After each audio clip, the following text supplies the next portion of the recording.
All right, it is Severe Weather Awareness Week once again, and to just kind of recap what we're looking at here today, we're talking about thunderstorms. We kind of got into that yesterday because it was very appropriate with what was coming down in the morning. The couple things, we want to revisit this that kind of separate a regular thunderstorm from a severe thunderstorm. Tornadoes and obvious, yes. We're talking about other element storm. A lot of people think lightning. And when I go to the schools, the kids kind of say lightning. I'm like, no, every thunderstorm has lightning, but it's winds of 58 miles per hour or higher, or hail of 1 inch in diameter or quarter size and larger. And meteorologist Audra Moore, she's out in an area that got hit hard last summer, the Benson kind of Dundee area with those storms. And Audra, you're here to talk a little bit more about that and kind of focusing on the hail. That's what they took last year. Exactly, Ryan. And like you just said, to be, considered a severe thunderstorm, that hail does need to be 1 inch in diameter or, like you said, quarter size. However, that was not the case out here between Benson and Dundee. Last year at the end of June, they were hit with hail that was closer to baseball-sized hail and even a little bit larger in a few cases. And so, as you probably saw behind me, the workers reshingling roofs and doing repairs was a very common sight out here.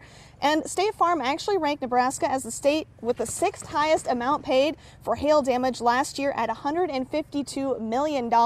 Iowa, if you're curious, was ranked 9th with $96 million. So, of course, as we head into severe weather season, some things you should keep in mind, especially when it comes to hail and preparation for that. Make sure you create a home inventory if you do have any damage. Well, you can even maybe close the drapes on your windows if you have time before the storm hits to kind of prevent some damage to yourself or the inside of your home. But after the storm, once it's finally safe to go outside, you should do so and check visually for any damages, and then of course take some pictures so you have all the information that you need to know. So that is hail as far as that goes. And again, we can see hail up here in the Omaha area that's closer to baseball-sized hail. So just keep that in mind. Even though severe criteria is only quarter-sized, anything larger is going to do quite a bit of damage. I know, Ryan, you have a little bit more information on severe thunderstorms.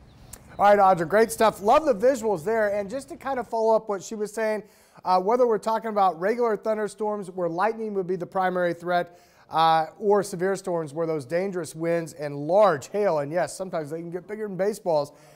Get inside, stay away from windows, try to watch the electronic devices and even the bathrooms, showering, bathing, that lightning can come right through those pipes. Doesn't happen very often, but metal is a good conductor of electricity. So good stuff there.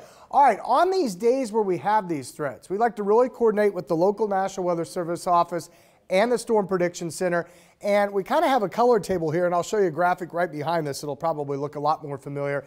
Light greens, really not much of a problem. Those are just garden variety storms. But when you work into the yellows, the orange, the red, and even that magenta, purple / pink color on your screen there, that's serious business.